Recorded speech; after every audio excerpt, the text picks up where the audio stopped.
말씀 마가복음 14장 66절로 14장 72절입니다. 다 찾으셨으면 아멘 하시겠습니다. 네, 같이 합독하겠습니다.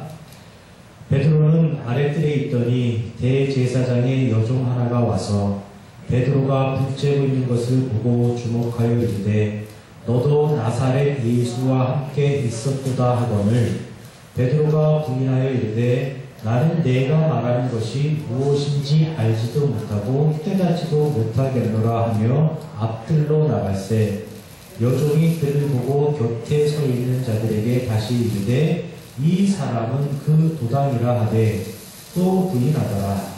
조금 후에 곁에 서 있는 사람들이 다시 베드로에게 말하되 너도 갈릴리 사람이니 참으로 그 도당이니라.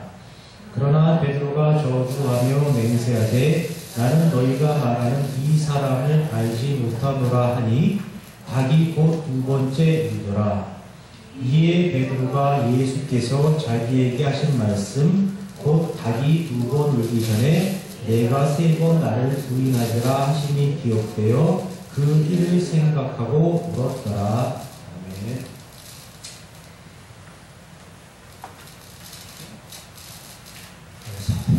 성경에는 참으로 많은 사람이 등장합니다.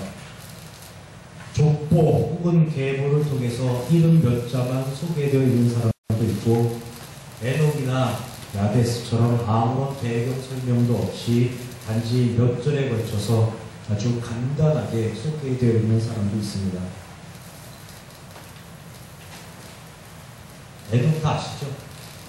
창세기 5장에 하나님과 동행하였더니 하나님이 그를 데려가심으로 세상에 있지 아니하였더라라고 기록된 그 내용입니다. 야베스의 기도로 잘 알려진 역대상에 나오는 그 야베스입니다.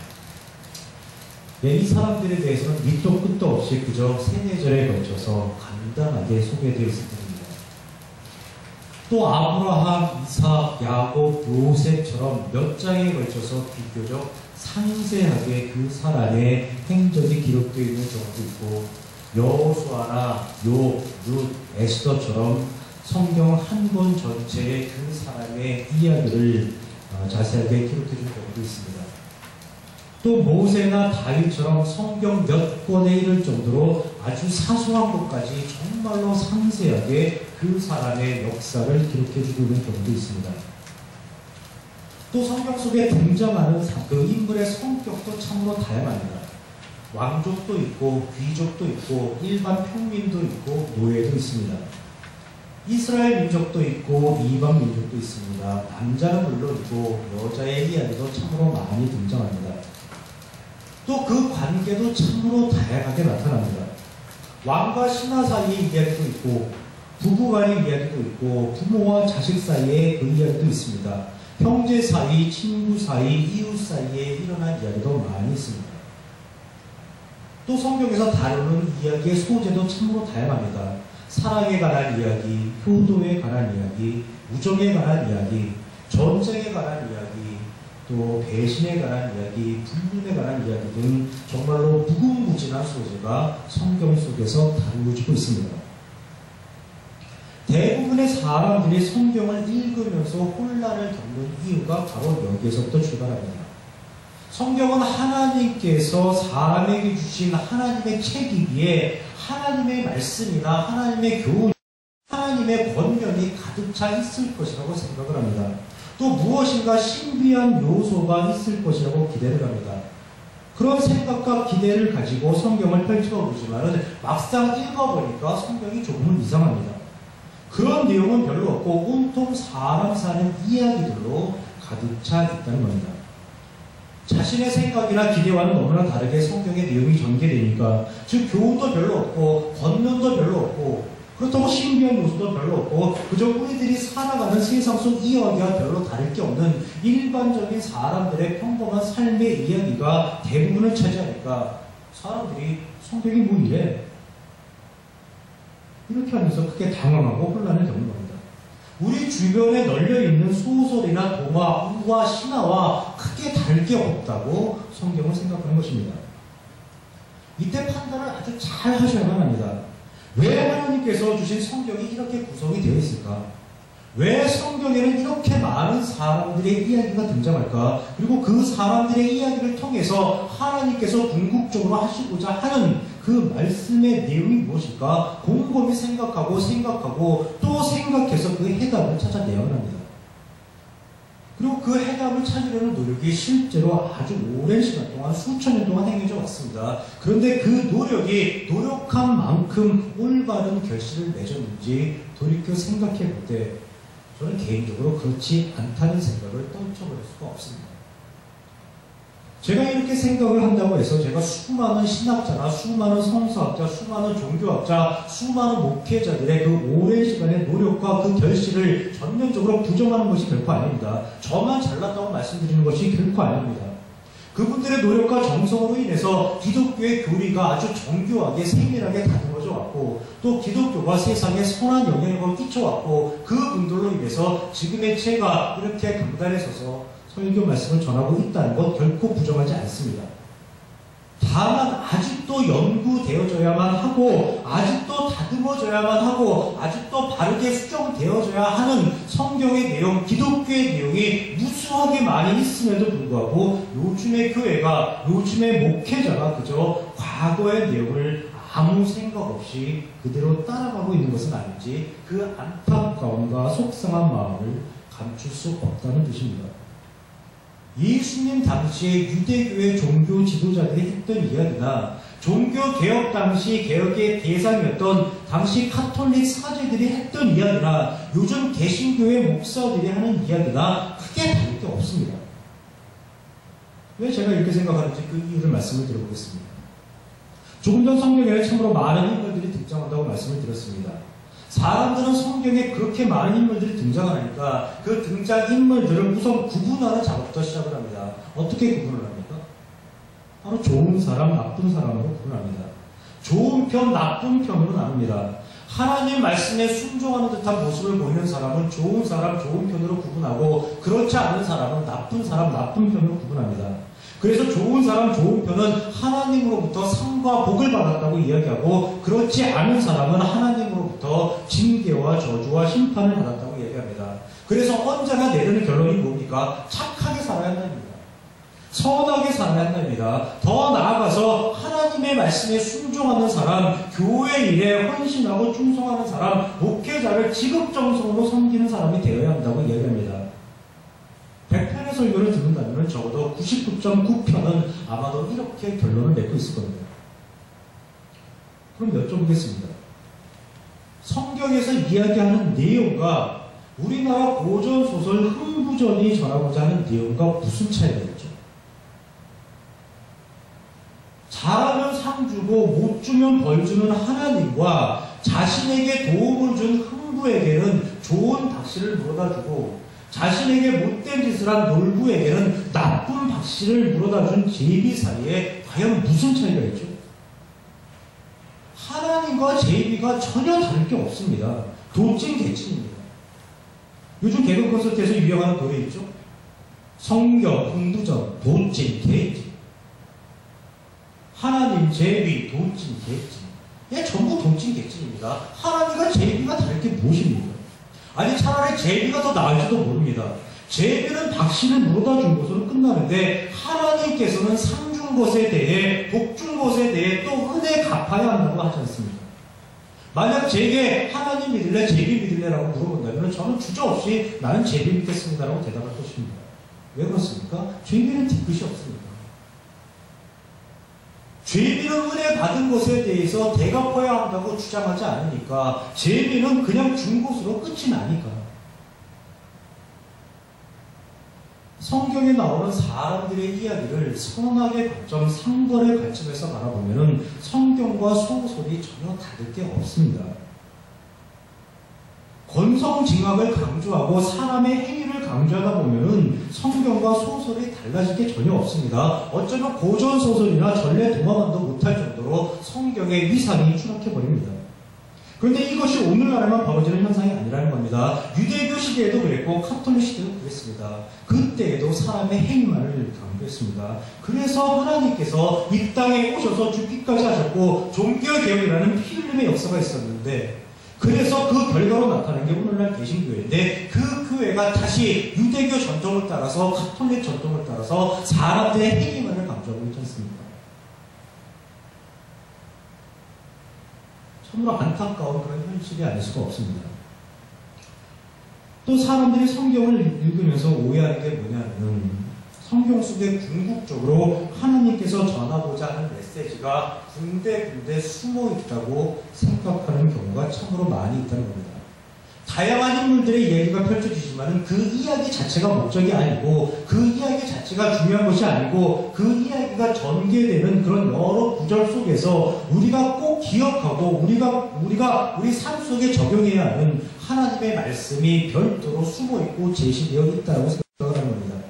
많은 사람들이 안수하는 성경 구절, 많은 목회자들이 설교 때 본문으로 인용하는 구절들이 다 그런 경우입니다. 그런데 이런 구절들이 가지고 있는 공통점이 하나 있습니다. 대부분 하나님께 영광 돌려드려야 한다는 구절입니다. 하나님께 충성하고 하나님께 헌신하고 하나님의 말씀에 순종해야 한다는 그런 구절들이 대부분입니다. 하나님은 사람을 지으신 주인이시기에 지음받은 사람으로서 그 주인에 대해서 마땅히 행해야 할 도리가 있다는 전제를 가지고 그런 구절들만을 찾아내서 암송하고 설교를 합니다. 대표적인 예가 여러분들 잘 아시는 로마서 14장 8절 말씀입니다. 우리가 살아도 주를 위하여 살고 죽어도 주를 위하여 죽나니 그러므로 사나 죽으나 우리가 주의 것입니다. 그리고 고린도전서 10장 31절 그런즉 너희가 먹든지 마시든지 무엇을 하든지 다 하나님의 영광을 위하여 하나 같은 그런 구절입니다. 누군가가 이 말씀을 인용하면서 자신의 신앙을 고백하면 그 앞에서 음내 기죽어입니다. 하나님을 위해서 죽음까지 불사하겠다는 그 뜨거운 신앙 앞에서 과연 무슨 말을 할 수 있겠습니까? 아무 말도 할 수 없습니다. 그냥 속으로 그렇게 하십시오. 그렇게 하나님을 위해서 죽기 원하신다면 죽으십시오. 그냥 속으로 이렇게 말할 뿐입니다. 그런데 하나님께서 그런 삶을 정녕 원하시겠느냐는 말입니다. 하나님께서 하나님 좋으시자고 사람을 지으셨고 하나님 좋으시자고 하나님께서 죽기까지 하시면서 사람을 구원하셨느냐 말입니다. 그렇지가 않습니다. 하나님의 사역은 하나님 스스로를 위한 것은 단 한 가지도 없습니다. 모든 것이 하나님의 창조의 궁극적 목적이었던 사람을 위한 것입니다. 사람들이 모두 성경의 의도를 바르게 이해하지 못하기 때문에 성경 속 수많은 그 사람들을 선악의 관점, 상벌의 관점에서 바라보는 것이고 전개되는 이야기 속에 그 몇몇 특정 구절만을 찾아서 하나님의 뜻을 발견하려고 하는 겁니다. 그런 방식으로는 그런 방법으로는 결코 하나님의 의도, 성경의 의도에 바르게 다가설 수가 없습니다. 올바른 진리에 이룰 수가 없는 겁니다. 그럼 성경에 많은 인물들이 등장하는 이유는 과연 무엇일까요? 왜 그처럼 성경에 많은 종류의 사람들이 등장을 하고 그처럼 많은 관계가 등장하고 그처럼 많은 소재가 등장을 하는 것일까요? 그 이유는 정말로 간단합니다. 성경은 모든 사람들을 대상으로 하고 있기 때문입니다. 이 세상을 살아가는 모든 사람들이 하나님으로 인해서 지음을 받았고 이 세상을 살아가는 모든 사람들이 하나님으로 인해 그 삶이 유지되고 있기 때문입니다. 본인이 원하든지 원치 않든지 그것은 중요하지 않습니다. 본인이 인정을 하든지 그것을 인정하지 않든지 그것은 중요하지 않습니다. 왕이든 노예든 남자든 여자든 이스라엘 민족이든 이방 민족이든 그건 중요하지 않습니다. 모든 사람은 하나님으로 인해서 지음을 받았고 하나님으로 인해 삶이 유지되고 있다는 것이 기독교가 전하는 진리입니다. 바로 그것을 보여주기 위해서 성경은 다양한 인물들을 통해서 다양한 관계를 통해서 다양한 사건을 통해서 이야기를 펼쳐나가고 있는 겁니다. 그러나 단순히 성경이 수많은 사람의 이야기로만 국한되는 것이 아닙니다. 성경이 단순히 사람의 이야기라면 성경과 소설이 다를 게 전혀 없습니다. 성경이 영화나 그 드라마의 대본과 전혀 다를 게 없습니다. 성경인 까닭은 단순히 사람의 이야기가 아니라 사람과 관계를 맺어 나가는 하나님의 일하심이 성경 속에 들어있기 때문입니다. 즉 사람의 삶을 보호하시고 인도하시며 사람이 변화되어 가도록 주도적으로 역사하시는, 주권적으로 이끌어 나가시는 하나님의 일하심을 보여주는 것, 그것이 바로 성경의 목적입니다. 따라서 성경에 등장하는 인물 자체가 중요하지가 않습니다. 그 인물이 선한지 악한지가 중요하지 않습니다. 왕인지 노예인지가 중요하지 않습니다. 남자인지 여자인지가 중요하지 않습니다. 이스라엘 민족인지 이방 민족인지가 중요하지 않습니다. 하나님은 모든 인류의 하나님이시고 모든 사람을 동일하게 대우해 주시고 모든 사람을 위해 똑같이 일해 주시는 그런 분이심을 보여주시기 위해서 그처럼 다양한 성격의 인물들을 등장시켜 주는 겁니다. 이 사람 자체가 중요한 것이 아닙니다. 또 성경 속에 등장하는 사건 자체도 중요하지가 않습니다. 창세기에서 그 요셉이 애굽의 총리가 되었다는 사실 중요하지 않습니다. 출애굽기에서 이스라엘 백성이 홍해를 건너서 출애굽했다는 사건 중요한 것이 아닙니다. 여호수아가 가나안 전쟁을 승리로 이끌었다는 사실 중요하지 않습니다. 다윗이 골리앗을 돌멩이 하나로 물리쳤다는 건 중요하지 않습니다. 중요한 것은 그런 사건을 통해서 하나님께서 어떻게 그들을 도우셨고 그 은혜를 입은 사람들이 어떻게 하나님을 알아가고 어떻게 하나님의 사람으로 변화되어 가는지, 그것이 중요한 겁니다. 예를 들어서 모세가 있습니다. 모세 이야기를 할 때 빠지지 않는 것이 무엇입니까? 모세가 산파들의 도움으로 극적으로 생명을 구출했다는 겁니다. 그리고 청년이 될 때까지 애굽의 왕궁에서 성장을 했다는 겁니다. 그리고 살인사건에 연루돼서 광야로 도피해서 양치는 목자로 살았다는 것이고, 그러는 가운데 하나님을 만나 하나님의 도우심으로 10가지 이적을 보이고 홍해를 갈라서 극심한 노동으로 고통받는 이스라엘 백성을 출애굽시켰다는 겁니다. 그러나 정작 성경이 강조하려고 하는 것은 이러한 사실이 아닙니다. 하나님에 대해서 전혀 몰랐던 모세를 하나님께서 설득하고 또 설득해서 하나님을 아는 존재로 기어이 모세를 변화시켜 내셨고, 하나님에 대해서 신뢰하는 존재로 하나님의 가치와 원리로 살아가면 행복하게 살아갈 수 있다는 것을 깨닫는 존재로 기어이 변화시켜가는 것, 그것을 성경은 강조하려고 하는 겁니다. 즉 사람을 위한 하나님의 일하심과 그 하나님의 일하심의 결과로 모세라는 인물이 어떻게 변화되는지를 보여주는데 성경의 목적이 있는 것입니다. 즉 모세는 하나님 사역의, 하나님 일하심의 결과로서, 증인으로서 성경 속에 등장을 하는 겁니다. 사사기에 나오는 기드온과 삼손도 마찬가지입니다. 하나님의 은혜로 그 하나님을 아는 존재로 변화되어서 사사가 되었습니다. 그리고 하나님의 도우심으로 이스라엘을 구하지만은 결국은 재물과 명예 앞에, 결국은 여자 앞에서 무너질 수밖에 없는 사람의 연약함, 즉 어쩔 수 없는 죄의 본성을 가진 사람의 나약한 실체를 보여주는 데 목적이 있는 겁니다. 다시 말해서 기드온과 삼손은 하나님의 은혜를 입었음에도 불구하고 다시 죄의 원리에 굴복해서 불행하게 살아나갈 수밖에 없는 그런 증인으로서 성경 속에 등장을 하는 겁니다. 구약에서 전개되었던 이런 내용은 신약에 들어와서도 똑같이 전개가 됩니다. 다만 상황이 조금 달라질 뿐입니다. 구약시대에는 하나님께서 직접 사람에게 임하시기도 하고 하나님의 천사, 하나님의 사자, 하나님의 영이 임해서 사람을 변화시켜 나가고 그 변화시킨 사람을 그 하나님 사역의 증인으로 삼지만은, 신약시대에는 십자가 사건 전으로, 즉 예수님의 죽음과 부활 사건 전으로, 그리고 사도행전에서 성령 강림 사건 전으로 사람이 어떻게 변화되어 가는지 그 모습을 통해 예수님 사역의 증인으로 삼아 나가는 겁니다. 그 신약시대의 대표적인 증인이 누구들입니까? 바로 예수님의 12제자입니다. 성경은 제자들의 모습을 통해서 죄인의 삶이 어떠했는지를 보여주는 것이고, 십자가 사건 이후에 그 제자들의 삶이 어떤 모습으로 변화되는지를 보여주는 것이고, 성령 강림 사건 이후에는 제자들의 모습이 또 어떻게 변화되는지를 보여주는 겁니다. 그것을 보여주기 위해 예수님께서 12제자를 부르신 것입니다. 제자들로부터 어떤 도움을 받으시거나 제자들에게 어떤 사명을 부여하기 위해서 제자들을 부르신 건 결코 아닙니다. 그래서 우리가 성경을 읽을 때는 사람 자체가 아니라 사건 자체가 아니라 하나님의 일하심으로 변화되어가는 사람의 모습에 초점을 맞춰야 하는 것이고 그 모습을 통해서 하나님의 일하심의 결과 하나님의 일하심의 원리를 깨닫고 그 하나님의 원리를 나의 삶 속에 어떻게 구현해야 하는지 바로 거기에 초점을 맞춰야만 하는 것입니다. 오늘 우리는 베드로를 통해서 그러한 사실을 확인하게 되는 겁니다. 먼저 본문 속 이야기를 자세히 살펴보기 앞서서 베드로에 관한 일반적 오해 한 가지를 좀 풀어보겠습니다.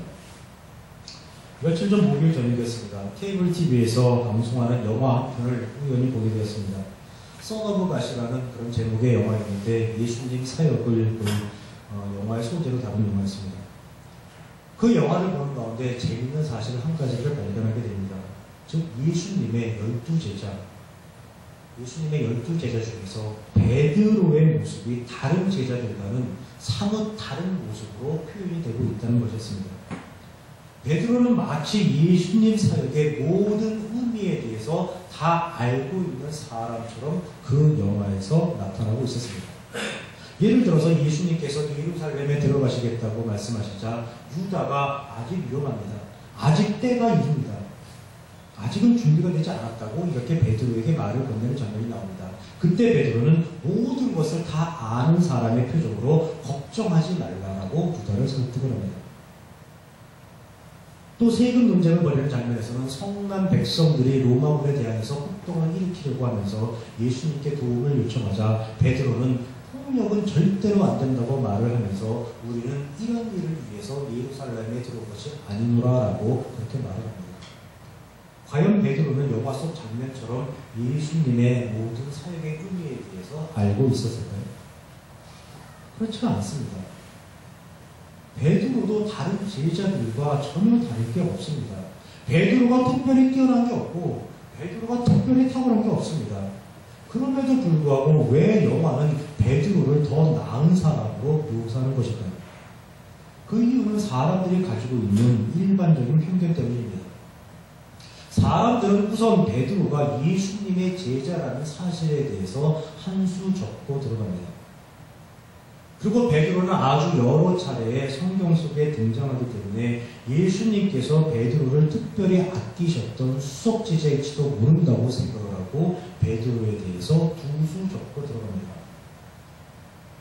또 예수님께서 하신 말씀 중에 너는 베드로가 내가 이 반석 위에 내 교회를 세우리니 음부의 권세가 이기지 못하리라 라는 이 말씀을 오해해서 반석이 베드로인 줄 알고 세 수 적고 들어갑니다. 또 로마 카톨릭의 초대 교황이 베드로라는 사실에 대해서 네 수 적고 들어갑니다.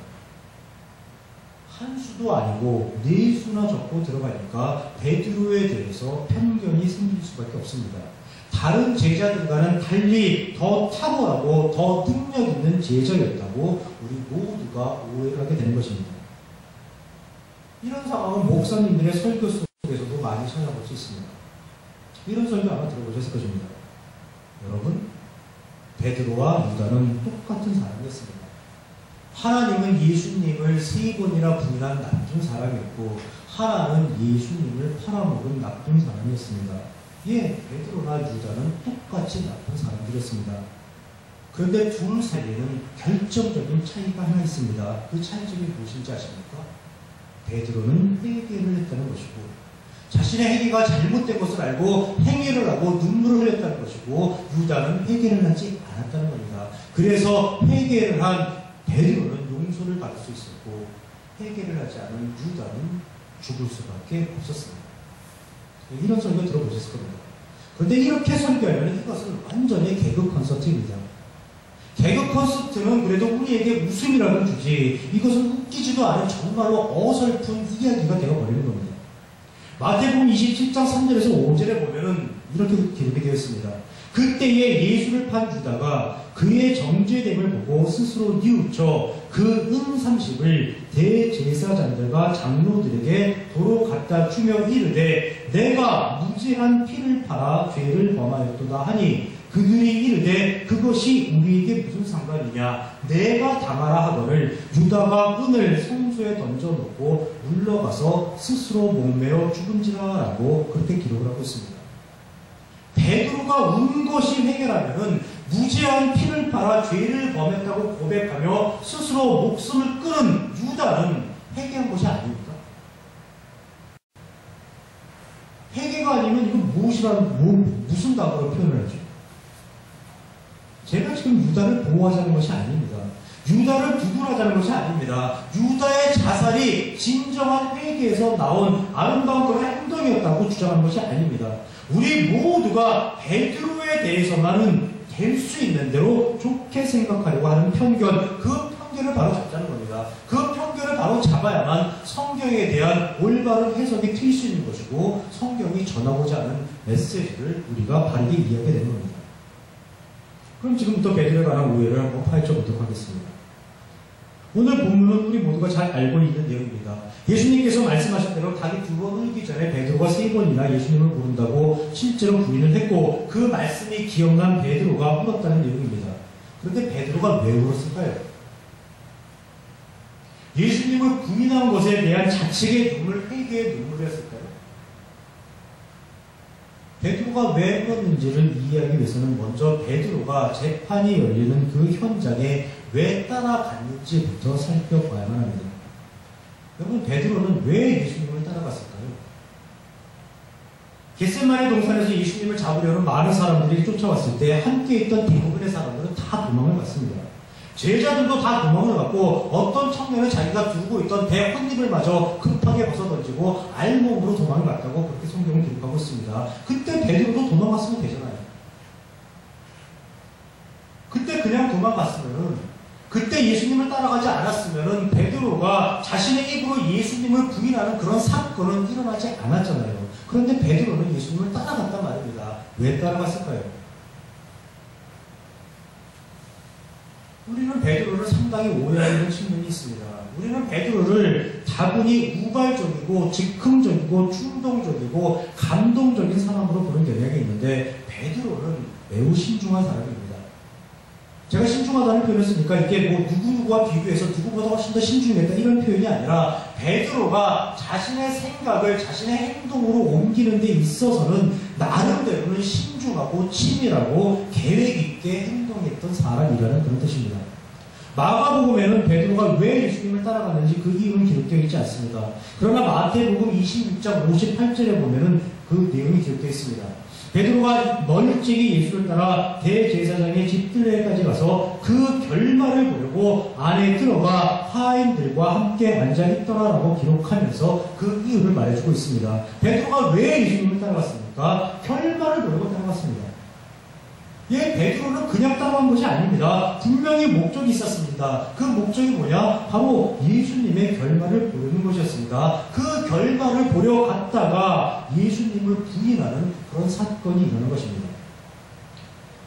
그럼 이제는 왜 베드로가 예수님을 부인했는지 살펴봐야 할 차례입니다. 여러분, 베드로가 예수님을 3번이나 부인했습니다. 예, 맞습니다. 그런데 언제 부인했습니까? 베드로가 예수님을 부인한 사건이 시점이 언제인가라는 것을 우리가 온전히 알아야 베드로가 왜 예수님을 부인했는지 우리는 바르게 이해할 수 있습니다. 대부분의 사람들은 언제 베드로가 예수님을 부인했는지 신경 쓰지 않습니다. 그저 베드로가 예수님을 3번이나 부인했대. 그랬대? 에이, 못 쓸 사람. 그냥 그러고 말아버립니다. 언제 그랬는지, 왜 그랬는지 별로 신경 쓰지 않습니다. 그러다 보니까 성경에 대해서 오해가 일어나는 거고 베드로에 대해서 오해가 일어나는 것입니다. 다시 한번 여쭤보겠습니다. 베드로가 언제 예수님을 부인했습니까? 정답은 결말이 나는 것을 보고서 했습니다. 예수님이 잡혀가서 신성모독죄에 걸려들고 결국 사형에 해당하는 판결을 받는 것을 보고서 베드로는 예수님을 부인하는 겁니다. 그래서 예수님을 통해서는 더 이상 자신의 뜻과 목적을 이루어낼 방법이 없다는 것을 알고 예수님과 엮이기보다는 자신이라도 살아야겠다는 그런 생각이 들어서 예수님을 부인하는 겁니다. 베드로가 예수님을 부인하는 건 당연한 것입니다. 그 상황에서 부인하지 않을 사람 여기 계시는 손 들어보십시오. 예수님을 인정하는 순간 자기 자신도 죽을 위기에 처하는데 손들 사람 아무도 없습니다. 베드로는 자기 생각이 있었고 자기 계획이 있었고 자기 비전이 있었고 자기 목적이 분명히 있었습니다. 그것을 예수님을 통해 이루어 보기 위해서 3년 넘게 예수님을 따라 다녔던 겁니다. 그런데 예수님이 잡히셨습니다. 자신의 꿈, 자신의 목적을 이루어줄 예수님이 잡히셨습니다. 베드로는 당황하게 됩니다. 이제 정말로 끝나는 건가? 예수가 죽으면 나의 모든 계획이 다 물거품이 되어버리는데 어떡하지? 그래도 혹시 몰라. 무죄로 풀려날 수 있을지도 몰라. 그래, 재판이 어떻게 결론이 나는지 내 눈으로 직접 확인해보자. 예, 그래서 베드로는 붙잡힌 예수님을 따라간 것입니다. 그런데 결말이 무엇이었습니까? 죄명, 신성모독죄, 형량 사형. 예수님의 결말을 몰고 따라갔는데 예수님의 결말 사형입니다. 모든 것이 끝장나버리는 겁니다. 혹시 무죄일까? 혹시 풀려날까? 그럼 그때 내가 제일 먼저 예수님을 맞이해야지. 그때 눈도장 확실히 찍어야지. 그런 기대를 하면서 베드로가 예수님을 따라갔었는데 자신이 기대한 것과는 전혀 다른 결말이 나왔습니다. 그러니 어떻겠습니까? 베드로는 절망을 하고 좌절을 하고 낙담을 하는 겁니다. 그렇게 절망을 하고 좌절을 하고 낙담을 하고 돌아나오는데 주변 사람들이 베드로를 알아봅니다. 너도 나사렛 예수와 함께 있었지? 너도 그 도당이지? 너도 그 일당이지? 예, 이렇게 몰아붙입니다. 베드로가 어떻게 행동하겠습니까? 당연히 부인합니다. 뭔 소리 하는겨? 난 그 사람 몰라. 난 너희들이 무슨 소리 하는지 도대체 이해할 수가 없어. 예, 베드로가 이렇게 행동하고 이렇게 말하는 건 당연합니다. 왜? 베드로는 모든 것이 이제 끝장났다라고 생각을 하기 때문입니다. 이제 예수님은 곧 사형에 처해질 형편이 되었습니다. 모든 것이 끝난 예수님과 한 패로 몰려서 한 도당으로 몰려서 베드로에게 이익될 것 하나도 없습니다. 공연히 엮이거나 꼬이지 않는 것이 상책입니다. 그래서 모른다고 부인하는 겁니다.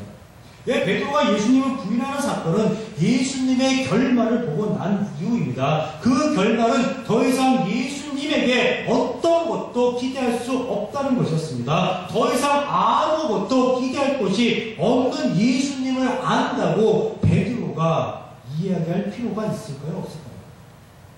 전혀 없습니다. 그래서 3번이나 부인하는 겁니다. 그렇게 3번을 부인하자 닭이 울었습니다. 닭이 울었을 때 베드로는 예수님의 말씀이 생각났습니다. 본문 14장 72절 닭이 곧 2번째 울더라. 이에 베드로가 예수께서 자기에게 하신 말씀 곧 닭이 2번 울기 전에 내가 3번 나를 부인하리라 하심이 기억되어 그 일을 생각하고 울었더라. 예수님의 말씀이 생각나서 베드로가 울었다고 전하고 있습니다. 이때 베드로에게 무슨 생각이 들었고 베드로가 울은 이유는 무엇일까요? 예수님의 말씀이 생각이 났으면 어떤 생각이 베드로의 머릿속에 떠올랐을까요? 그리고 어떤 반응이 일어나야만 할까요? 혹자들은 예수님의 말씀이 생각났다고 하니까 베드로가 예수님께서 하신 말씀이 기억이 나서 민망하고 수치스러운 마음이 들어서 죄송해서 눈물을 흘렸구나. 회개하는 마음에 울었구나. 그렇게 생각합니다. 그렇지가 않습니다. 예수님의 말씀이 생각이 났을 때 베드로에게는 2가지 반응이 일어날 수가 있었습니다. 한 가지 반응은 그렇게 했어야 했는데 그렇게 하지 않은 반응이고 또 한 가지 반응은 그렇게 하지 말았어야만 했는데 그렇게 한 반응입니다. 그 2가지 반응을 살펴보겠습니다. 첫 번째 반응은 그렇게 했었어야만 했는데 그렇게 하지 않은 반응입니다. 베드로는 예수님의 말씀이 생각이 났을 때 정말로 깜짝 놀랐어야만 합니다. 닭이 우는 그 순간에 베드로는 깜짝 놀라서 이렇게 말했어야만 합니다. 맞아, 예수님이 그런 소리를 했었지? 닭이 두 번 울기 전에 세 번이나 예수님을 부인할 거라고 그런 말씀을 했었지. 처음에 내가 그 소리를 들었을 때 그게 있을 법한 일이라고 상상이나 했었나? 내가 예수님을 부인할 거라고 추호도 생각이나 했었나? 근데 그렇게 되었네? 예수님의 말씀대로 그렇게 되었네? 예수님은 이미 나의 속마음까지 다 알고 있었고 내가 그렇게 행동하는 거 다 알고 있었네? 그래서 예수님께서 말씀하신 대로 다 되었네? 가만. 그러고 보니까 예수님 자신도 자신이 얘기한 대로 다 되고 있잖아? 자기가 관원들에게 사로잡힐 거라고 얘기했는데 정말 사로잡혔네? 그리고 죽음을 당할 거라고 그렇게 말씀을 하셨는데 정말 사형 선고를 받아서 죽게 되었네? 예수님 말대로 다 되어가고 있네? 그냥 죽는 것도 아니고 십자가에 달려 죽을 거라고 얘기를 했는데 정말 신성모독죄로 걸려서 영락없이 십자가에 달려서 죽게 되었네? 정말로 예수님께서 말한 대로 다 되어가고 있네? 가만히 있어봐. 그럼 예수님이 죽은 지 3일 만에 부활할 거라고 그런 말씀도 하셨잖아. 그럼 정말 그 말씀대로 살아나는 건 아니야? 먼저 살아나서 갈릴리로 가신다고 말씀을 하셨는데 정말 먼저 살아나서 갈릴리로 가시는 건 아니야? 이 베드로에게는 이런 마음이 들고 이런 반응이 나왔어야만 합니다. 그런데 그런 마음이 들까요? 안 들까요? 들 수가 없습니다. 그런 마음이 들어야 하는데 절대로 그런 마음이 베드로에게는 들지가 않습니다. 왜 그렇습니까? 사람은 자신의 차원을 넘어설 수가 없기 때문입니다. 죄인은 죄인의 차원을 결코 넘어설 수가 없기 때문입니다. 사람의 하나님 차원 이상을 생각할 수 없습니다. 죽음밖에 모르는 죄인이 자기 자신밖에 모르는 사람이 과연 부활을 생각할 수 있고 다른 이의 입장과 상황과 처지를 생각할 수 있을까요? 절대로 그렇지가 않습니다. 다음은 나오지 말았어야만 하는 반응인데 나온 반응입니다. 그것은 더욱 큰 좌절이요 분노입니다. 자기가 예수님을 3번 부인하자 닭이 울었습니다. 그 순간 베드로는 예수님의 한 말이 기억이 났습니다. 그때 베드로는 조금 전 드린 말씀처럼 예수가 말한 대로 다 일이 진행되어 갔구나 이렇게 했었어야만 합니다. 그런데 그런 반응이 나오는 것이 아니고 베드로에게 나오는 반응, 분노가 나오는 것이고 성질이 나오는 것입니다. 화가 치밀어 오르고 억울함이 치솟는 겁니다. 정말 예수의 말대로 다 되었네? 에이씨! 앞으로 무슨 일이 일어날지 그렇게 잘 알아맞히는 양반이 왜 자기가 그 사형을 당해? 차라리 사형당할 줄 몰랐더라면 덜 억울하긴 하지. 아니 남에게 일어날 일은 그렇게 잘 맞추면서 자기가 당할 일을 미리 피하지도 못하나? 그런 재주를 가지고 있으면서 그런 능력을 가지고 있으면서도 그렇게 무기력하게 당해? 그렇게 죽어야만 해? 분해. 억울해.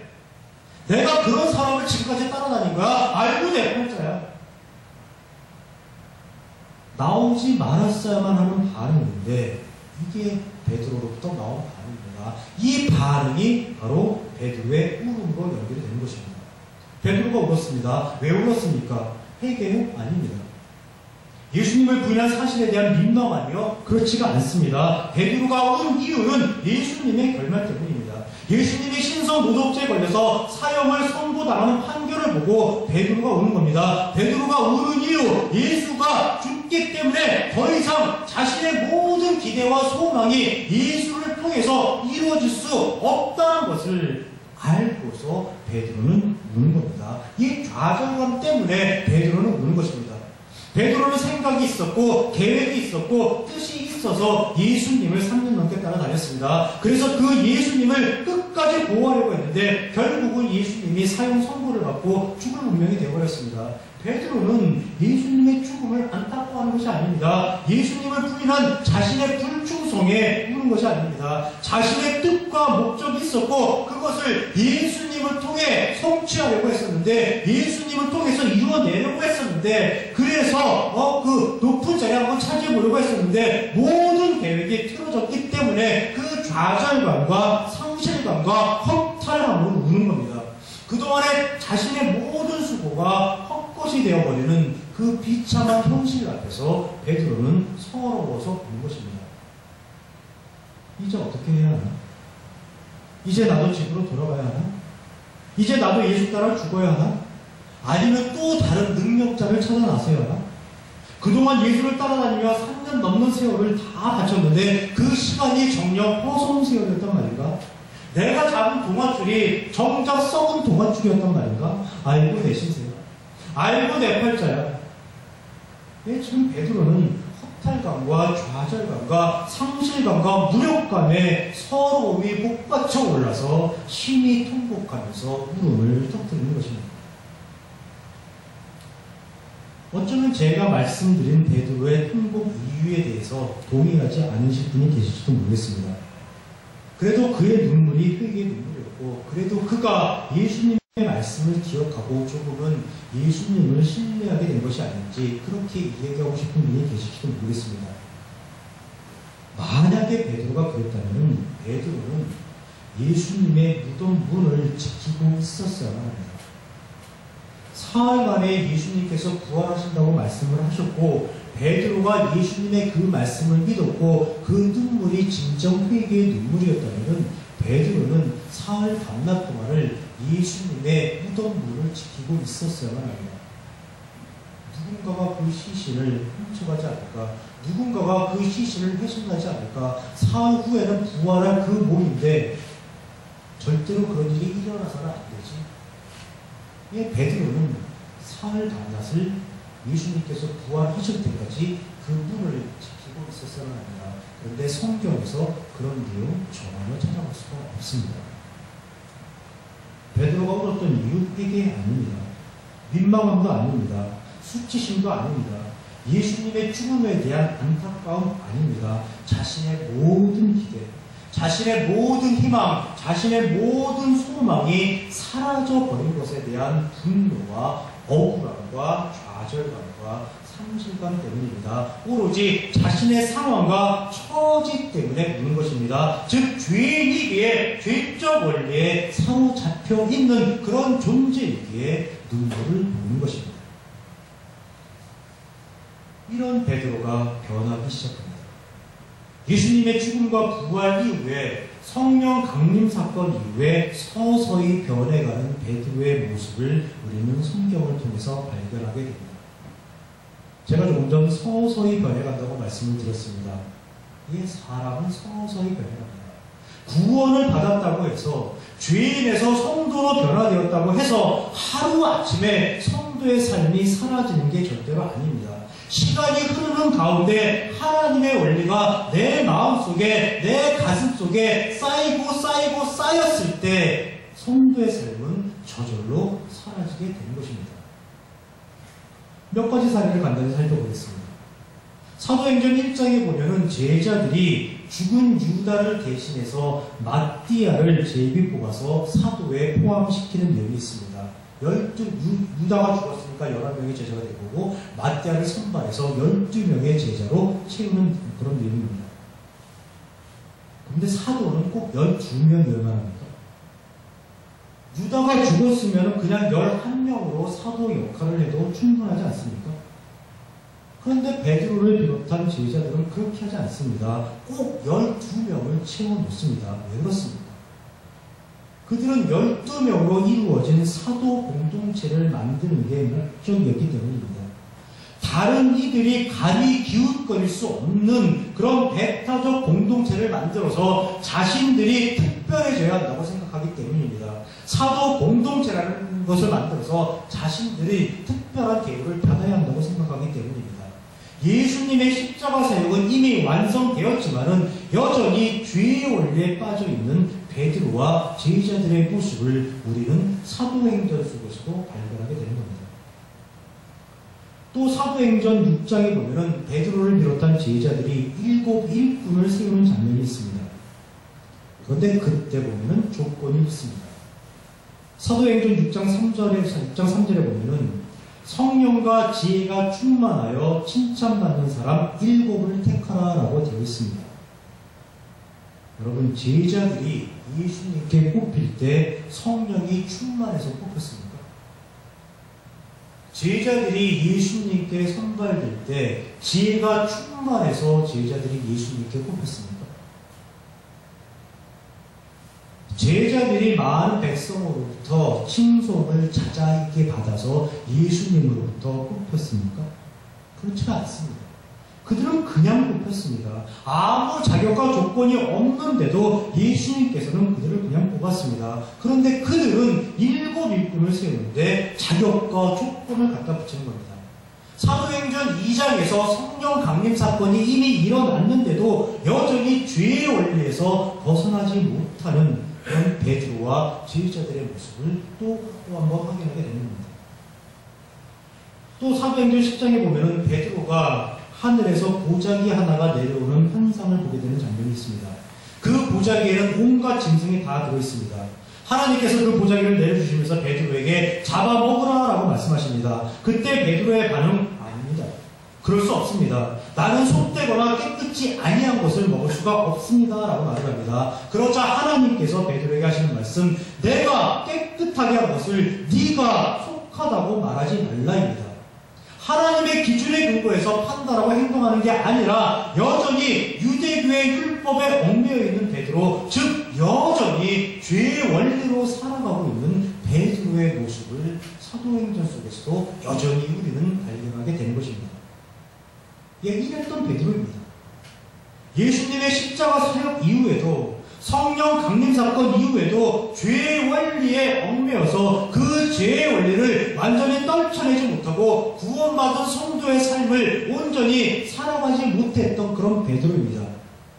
그런 베드로가 유대 땅은 물론 이방인에게도 복음을 전파하고 베드로 전후서라는 그런 성경 말씀을 기록할 정도로 베드로가 변화될 수가 있었습니다. 어떻게 베드로가 그렇게 변화될 수 있었을까요? 모두가 하나님께서 함께 하셨기 때문입니다. 모두가 하나님께서 역사하셨기 때문입니다. 즉 베드로는 하나님의 일하심의 결과물입니다. 베드로는 하나님의 일하심의 증인이 된 것입니다.